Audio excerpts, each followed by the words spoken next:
मी अवधेशकडे जातो. अवधेश जी, हिंदी मीडिया में क्राइसिस है ही, हम सब जानते हैं. जिस तरीके का वहाँ पर रिप्रेजेंटेशन बहुत ही पुअर है. मतलब जिस तरीके का इंग्लिश में है वैसे ही हिंदी में. इंग्लिश में थोड़ा टोकनिज्म भी करेंगे, हिंदी में तो वो भी जरूरत नहीं पड़ती कि टोकनिज्म के दौर पे कोई एक शेड्यूल कास्ट का, शेड्यूल ट्राइब का बंदा ले लिया. और इतना ब्लैटेंट वे में है कि न्यूज रूम में आपको पंडित जी और ठाकुर साहब करके बुलाते हैं. मैं जानता हूँ हिंदी न्यूज रूम में.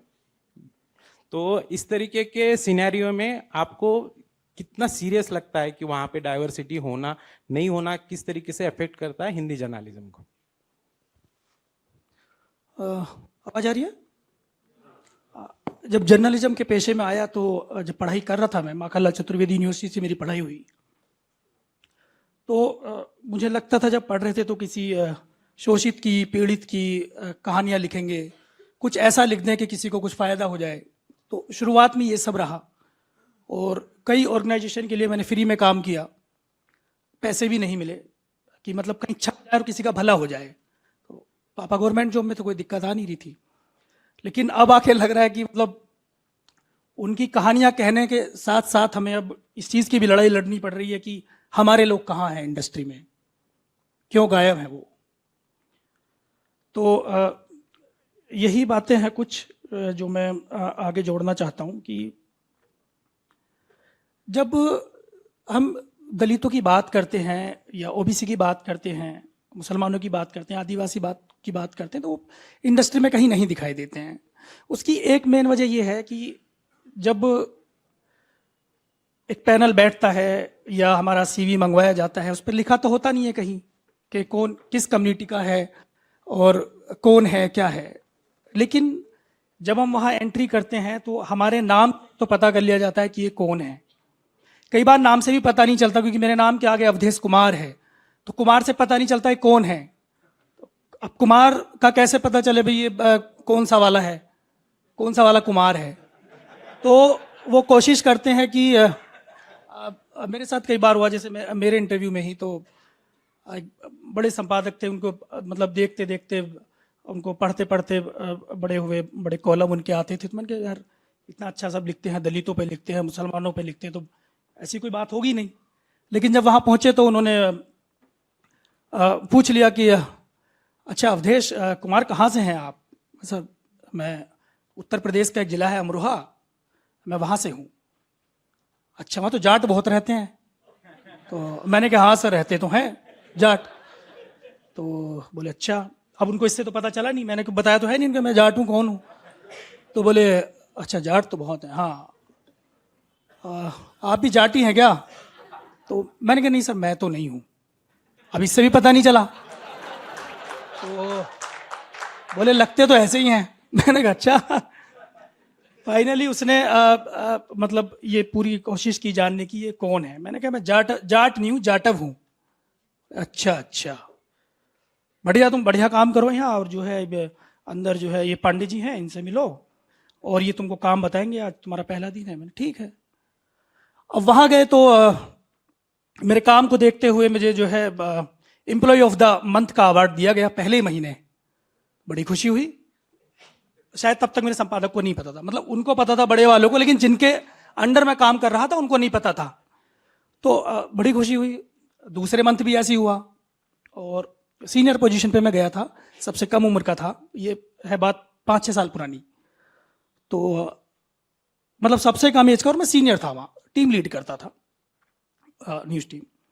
तो फिर उसके बाद उन्होंने 2-3 महीने तक ऐसे ही चलता रहा. तो बाबा साहब का जन्मदिन था, मैंने जो है अपने डेस्कटॉप पे उनकी एक तस्वीर लगा ली अच्छे से कोट के साथ.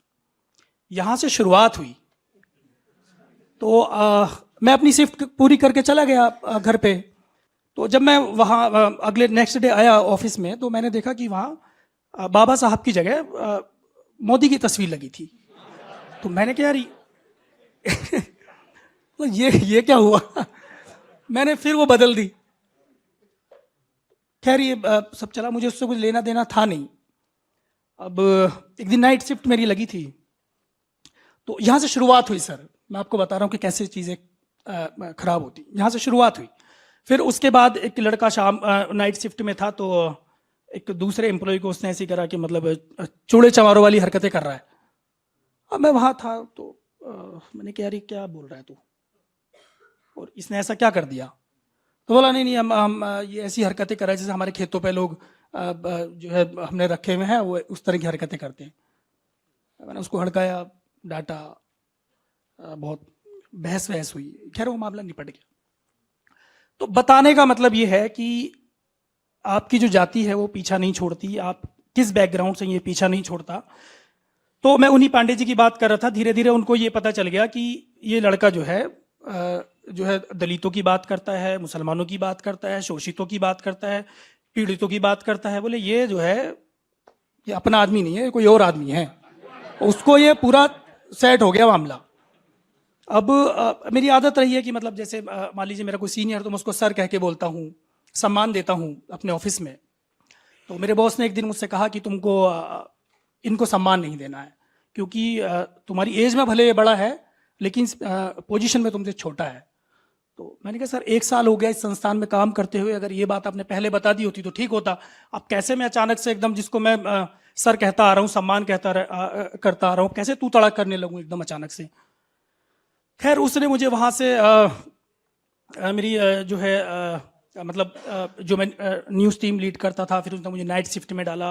नाइट शिफ्ट के बाद मुझे उसने हाइपर लोकल में डाल दिया, उसको लीड करने लगा। अब जम्मू में बैठा आदमी जो हाइपर लोकल का मतलब जो देश भर में जितने भी ब्यूरो हैं उनको सबको लीड कर रहा था मैं हाइपर लोकल के लिए। बहुत बड़ा ऑर्गेनाइजेशन जिसके लिए काम कर रहा हूँ, संस्थान का नाम नहीं बताऊंगा, बाहर कोई पूछेगा तो बता दूंगा। हाँ, तो फिर उसके बाद क्या हुआ कि उन्होंने मुझसे कहा कि भाई मतलब नाइट शिफ्ट से फिर उन्होंने मुझे जो है एजुकेशन बीट में डाल दिया। फिर मारुति कारों की खबरें बनवाने लगे। दुनिया मतलब ऐसा कोई जगह छोड़ी नहीं उस आदमी ने जहां मुझे नहीं भेजा। ठीक है भेजो, मुझे तो मजा आ रहा है, मतलब मैं तो उसको जी रहा था उस टाइम को। फिर उसको लगा तो सब चीज़ में सही कर रहा है। अब कश्मीर में बैठा हुआ आदमी गलती कर रहा है हाइपर लोकल का, उसकी जिम्मेदारी भी मेरी थी। जो आप 12 सेंटर थे, सब खबरों को पढ़ना, एडिट करना, उनको निकालना, सोशल मीडिया पर शेयर करना, जितना उसने प्रेशर दिया उसको मैं जिया, इंजॉय किया मैंने। सीरियसली मैंने कभी ये नहीं सोचा कि मेरी नौकरी चली जाएगी, ये क्या हो जाएगा। मैं उससे लड़ रहा था, मतलब फाइट कर रहा था उससे। उसके बाद अगर मैं पे भी बिंदी छूट गई कश्मीर में बैठे आदमी से, नहीं पे बिंदी छूट गई तो आके मुझे पकड़ लेता था। मेल करने शुरू कर दिए तो मैं उसको उसी भाषा में मेल में जवाब देने लगा। अब मामला इतना ज़्यादा बढ़ गया, इतना ज़्यादा बढ़ गया, तो उसने एक दिन मुझसे कहा कि वो बड़े वाले संपादक ने आपको बुलाया है। ठीक है, कह रहे अब नहीं बन पा रही है तो कहीं और चले जाओ, तुमको लखनऊ में भेज देते हैं, तुम्हारी पॉलिटिक्स पकड़ बहुत अच्छी है, या तुम कश्मीर में चले जाओ या तुम यहाँ चले जाओ, मतलब तुम्हारी राजनीतिक पकड़ बहुत अच्छी है, लखनऊ से यूपी कवर करो, ये करो। वो खूब मुझे वो दिए मसाले, मतलब लगाए उन्होंने। मैंने मना कर दिया कि भाई मैं यहीं रहूँगा और मेरे घर से नज़दीक है, मेरे मम्मी पापा बीमार रहते हैं, पापा भी तबीयत भी खराब रहती है, तो मैं यहीं से काम करूँगा। उसके बाद मैं वहाँ से काम करता रहा। फाइनली ये हुआ कि मतलब उन्होंने मुझे बोला कि आप इस्तीफ़ा दे दीजिए और अब बात बन नहीं पा रही है। तो मैंने कहा सर कुछ कमियां तो बताइए, क्या कमियां हैं, क्या गलतियां हैं। तो यही सब हुआ। तो फिर उन्होंने मुझे एक बार मेल किया, तो फिर मैंने उनको एक मेल लिखा। मुझे लगता है शायद इस इंडस्ट्री जो हमारी इंडस्ट्री है, शायद ही किसी ने ऐसा मेल लिखा हो। मैंने उनसे पूछा कि सर मतलब आपके मेल करने से मुझे मानसिक प्रताड़ना हुई है और आप चाहते भी यही थे कि मुझे मानसिक प्रताड़ना हो। लेकिन मैं आपको बता दूंगा कि मैंने थोड़ा, मुझे संविधान की भी जानकारी है और जिस संस्थान में मैं काम करता हूं उसका भी मैंने संविधान पढ़ा है क्या है, और इसके अलावा थोड़ा सा आईपीसी और सीआरपी और ये धाराएं भी पढ़ रखी हैं क्या होता है। और इस सब के अलावा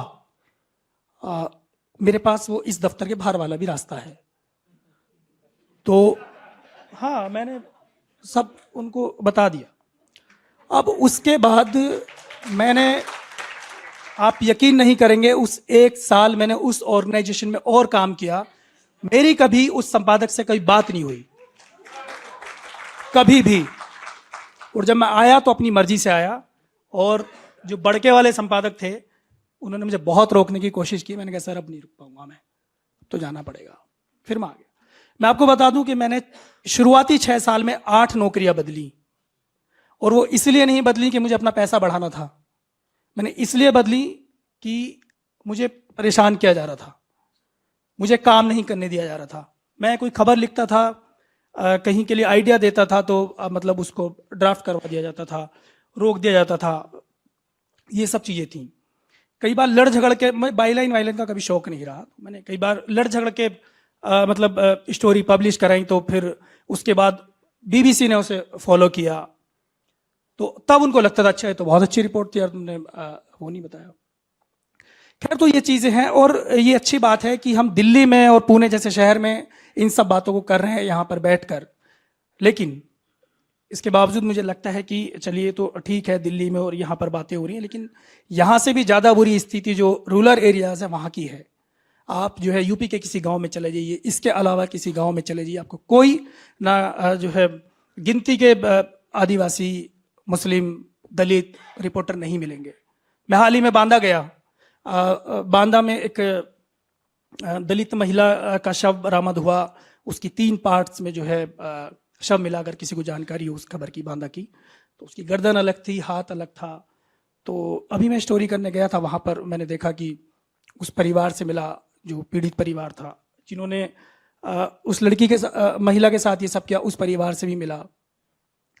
मैं जब एसपी दफ्तर वहाँ पहुँचा तो मैंने एसपी साहब से कहा कि मुझे आपसे मुलाकात करनी है, तो दिल्ली से मैं आया हूँ। तो उन्होंने मुझे आधे घंटे का टाइम दिया, उनका हमारी कोई वीडियो कॉन्फ्रेंसिंग चल रही है अधिकारियों के साथ, आप बाहर बैठिए। मैं बैठ गया, मैंने देखा कि आधे घंटे बाद भी उन्होंने मुझे टाइम नहीं दिया। उसके बाद वो बाहर निकले और जाने लगे, तो मैं उनकी गाड़ी रुकवाया, मैंने कहा सर आपसे बात हुई थी, तो बोले किस वाले मामले की बात करें। मैंने कहा मुझे सर वो पतौरा गांव है जहाँ पे घटना घटी, मैं उस गांव के बारे में बात करनी है मुझे। तो उन्होंने कहा कि ठीक है, अंदर जो अपर पुलिस अधीक्षक बैठे हैं आप उनसे बात करिए, लक्ष्मीकांत वही इस पूरे मामले को देख रहे हैं। मैं उनके पास चला गया, तो उन्होंने मुझे बुलाया, तो उन्होंने मुझसे कहा कि ये मामला मैं नहीं देख रहा, एसपी साहब देख रहे हैं। मैंने कहा उन्होंने मुझे आपके पास भेजा है। उन्होंने उनका फ़ोन लगाया, फ़ोन लगाने के बाद उन्होंने मना कर दिया कि इस बारे में कोई बात नहीं करनी है। तो मुझे लगता है कि वहाँ पर अगर कोई दलित रिपोर्टर होता या फिर कोई और उस कम्युनिटी से कोई रिपोर्टर होता जो उनको उस मामले को समझ पाता, तो मुझे लगता है कि वो खबर दिल्ली तक पहुँचती और उस पर ज़रूर एक्शन होता। उसके बारे में बता दूं कि उस महिला के साथ ये हुआ, और उसमें रेप की धारा लगी, हत्या की धारा लगी, SC/ST एक्ट का केस लगा, लेकिन अगले दिन ही उस केस को एक्सीडेंटल बता दिया गया। सर ये इतना बड़ा मामला था। इसके अलावा जब मैं एसपी दफ्तर जा रहा था, तो उसके बाहर कम से कम 10 बाइक खड़ी थी, 10 बाइक गिनती की, और उन पे ना आगे नंबर प्लेट थी ना पीछे नंबर प्लेट थी। उन पे क्या था मैं आपको बता दूं कि बड़ा बड़ा चौड़ा चौड़ा लिखा था प्रेस, और प्रेस भी एक जगह नहीं, मेरे पास फोटोज हैं। पीछे जो जहां पे नंबर लिखा था वहां 4 जगह प्रेस लिखा था। अब 4 जगह क्यों लिखा था? उसने 4 माइक आईडी ली हुई है, या वो 4 ऑर्गेनाइजेशन में काम करता होगा, छोटे ऑर्गेनाइजेशन में, ठीक है। अब पीछे भी उसके साथ यही है, और आगे भी प्रेस लिखा हुआ है, और ऊपर लिखा है ब्राह्मण, और दूसरी बाइक पे क्षत्रिय लिखा है, कहीं पे ठाकुर लिखा है। तो मैंने कहा सही चल रहा है। तो ये मैंने सवाल भी किया वहाँ एसपी से, मैंने कहा सर क्या आपने यहाँ के पत्रकारों को क्या कोई खास छूट दे रखी है कि यहाँ गाड़ी पे नंबर ही नहीं है? तो पहले तो मुझे बहुत उसको लगा कि ऐसी बात नहीं कर रहा था, लेकिन जब मैंने ये वाला सवाल पूछा तो उसने मुझे बिठाया, चाय पीने की बात की। मैंने कहा सर चाय वाय पीने नहीं आया, मैं तो उस मामले में आपसे बाइट लेना आया था, आपने ली नहीं। तो मेरे जहन में ये सवाल उठा, क्योंकि मैं आपके दफ्तर में आ रहा था। तो उसने मुझे बताया कि यार सच्चाई तो ये है कि इनके पास नंबर प्लेट तो छोड़िए, कागज़ भी नहीं है, उनके पास कागज़ भी नहीं है। तो हम तो बस ऐसे इनसे क्या बिगाड़ना है और क्या वो करना है। तो स्थिति ये है कि बिल्कुल भी लोगों के जो पत्रकार हैं वो नहीं हैं मीडिया में, उनका आना बहुत ज़रूरी है। और आना ज़रूरी इसलिए है ताकि वो इन सब चीज़ों को देखें, महसूस करें, क्योंकि वो जिस कम्युनिटी का होता है उस कम्युनिटी को कम से कम महसूस करता है और उसकी कहानियाँ कहने की कोशिश करता है, मुझे ऐसा लगता है। जी,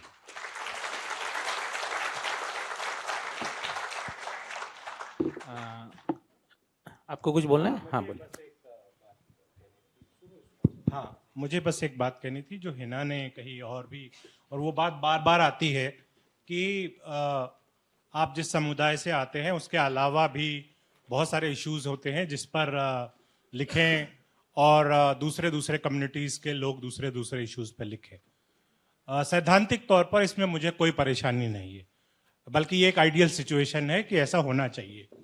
लेकिन अगर मान लिया कि किसी दलित कोई पत्रकार जो दलित नहीं है या ओबीसी नहीं है या आदिवासी नहीं है और उन समुदायों के बारे में लिखता है, तो इसका मतलब ये नहीं है कि उनकी कोई जिम्मेदारी नहीं बनती है उन सब्जेक्ट्स के जरिए। जैसे अगर मैं साइंस के बारे में लिखता हूं तो मेरी पूरी जिम्मेदारी है कि मैं साइंस की जितनी बुनियादी चीजें हैं उसको फॉलो करूं।